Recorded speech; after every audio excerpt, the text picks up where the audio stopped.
rahmatullahi wa barakatuh. Today I am going to narrate an incident from the life of the Iron Lady of Islam, and she is none but Hajara radiallahu anha, the chief founder of patron of civilization at Mecca, the holiest place in Islam. She met Ibrahim alayhi salam in the strange of circumstances. Daughter of a king, she was gifted away to be a man who was the father of all prophets, combined Prophet Ibrahim alayhi salam. He entered quite promptly, present her in the service of his wife Sarah radiallahu anha.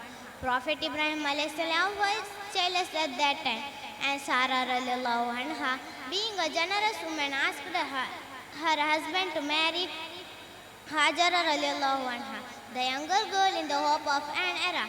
She was not wrong, the marriage of Prophet Ibrahim alayhi salam and Hajara radiallahu anha, but delight to both of them in the form of the firstborn son Ismail alayhi salam.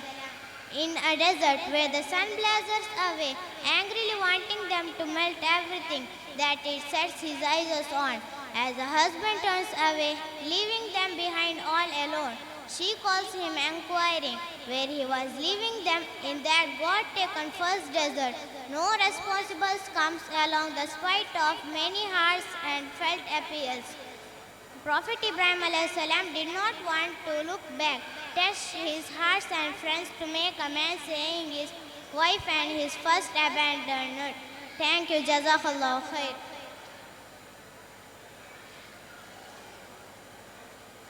Assalamu alaikum wa rahmatullahi wa barakatuh. I still think that the women are still inferior. However, there is one lift whom Allah subhanahu wa ta'ala considers superior to all the other women. Yes, none other than Maryam alayhi salam. Hazrat Maryam alayhi salam is the mother of Prophet Isa alayhi salam. Her father's name was Imran and her mother's name was Hannat. Maryam alayhi salam is the only woman with Quranic chapter named after her. The narrations and stories about Maryam alayhi salam have provided many descriptions and many amazing miracles that she has witnessed, and how Allah subhanahu wa ta'ala considers superior to all the other women. The lessons we can learn from her life are the significance of humility. Women are exemplary spiritual figures too. Importance of being connected to Allah subhanahu wa ta'ala throughout generations. We have seen how societies have preferred having sons over daughters. However, the story of Maryam alayhi salam and how she grew up to be devoted and a pious servant of Allah subhanahu wa ta'ala serves as a strong reminder that one's greatness lies in their faith and character, not in the social status or gender indeed. Allah subhanahu wa ta'ala mentioned in Surah Tahrim, verse number 12, أعوذ بالله من الشيطان الرجيم بسم الله الرحمن الرحيم ومريم ابنة عمران التي أحصنت فرجها فنفخنا فيه من روحنا وصدقت بكلمات ربها وكانت من القانتين. And the example of Maryam, the daughter of Imran, who got her chastity to be believed into her garment. Through our angels, and she was rewardly obedient to Allah and His Lord's scriptures. This was a brief description about Maryam alayhi salam and how she became a pious servant of Allah subhanahu wa ta'ala. Jazakallah khair.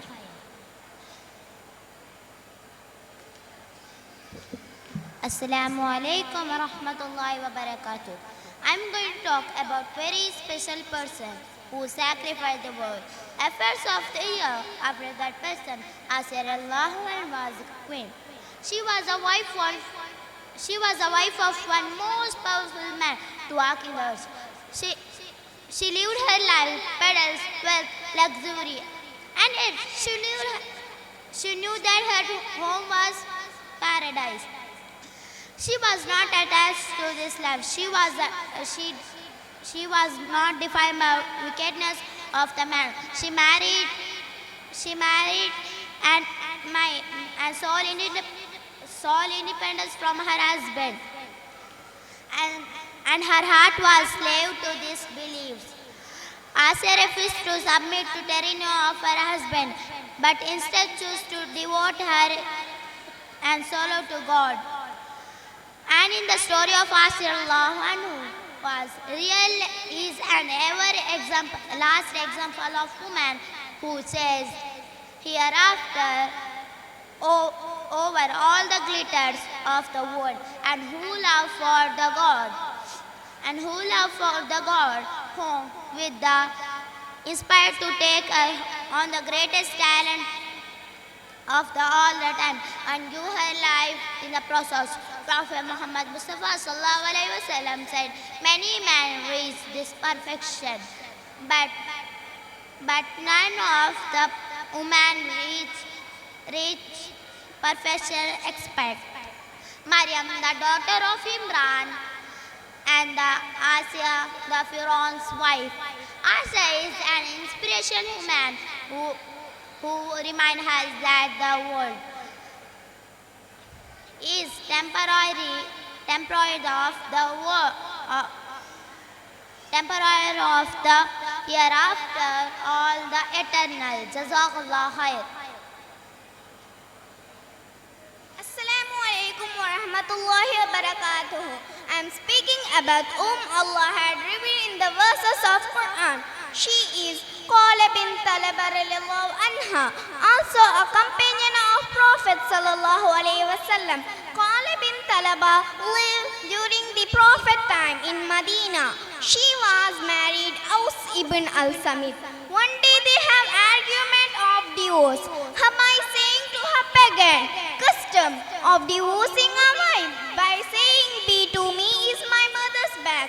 This custom was degrading to man. It freed the husband of his responsibility. His wife and kids are prevented the wife from remarrying. In her despair, Khawla visited the Prophet, peace to be upon him, to seek guidance. Regarding her situation, when he had advised her patient, she felt compelled to pray Allah subhanahu wa ta'ala. For more guidance, Allah had responded her prayers by revealing the first surah Al-Mujadila, the bleeding woman. The daily has Allah heard the speech of one who argues with you, O Muhammad, concerning her husband, and direct her complaint to Allah, and Allah hears your dialogue. Indeed, Allah is hearing your dialogue. The speech of Qala bint Talaba radiallahu anha was an incentive one. It shows that how Allah has granted the Muslim woman with rights, choices, decisions, importance and status are all alienable. Jazakallah. Assalamu alaikum wa rahmatullahi wa barakatuh. I am speaking about the great woman behind the greatest man, sallallahu alaihi wasallam. She is none other than Khadija bint Khuwaylid radiallahu anha, possibly the most famous Muslim woman in the era of Prophet sallallahu alaihi wasallam. Is Khadija radiallahu anha. Yes, Prophet sallallahu alaihi wasallam's first wife, born in 555 AD, present-day Saudi Arabia. Khadija was well ahead of her time, not only a successful entrepreneur, but she also defied some other stereotypes of her own. She declared her marrying in interesting of Prophet sallallahu alaihi wasallam. And once a married couple continued to work and to be a great success when time went trades and business were completely dominated by men, as well as being financially successful. Khadija was also important in Prophet sallallahu alaihi wasallam's surgical journey. She was in fact first Muslim as someone to accept Islam.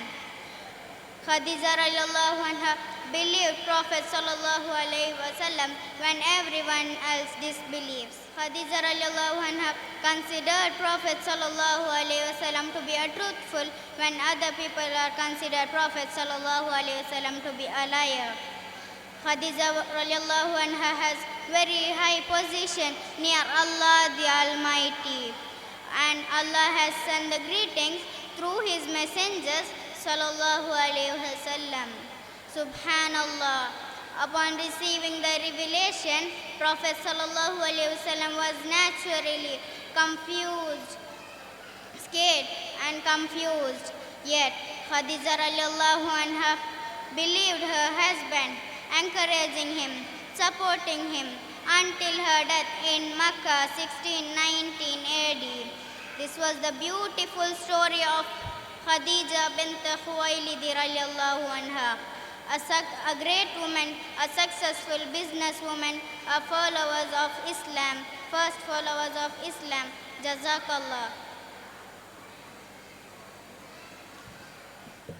Assalamu alaikum wa rahmatullahi wa barakatuh. I would like to introduce you all. Amra bint Abdul Rahman, a women scholar, the granddaughter of Asad bin Zara and the prominent companion of the Prophet sallallahu alaihi wasallam. Peace be upon him. He had direct change to Ummul Mu'mineen Aisha radiallahu anha such that she was privileged of accessing the best resources of the hadith.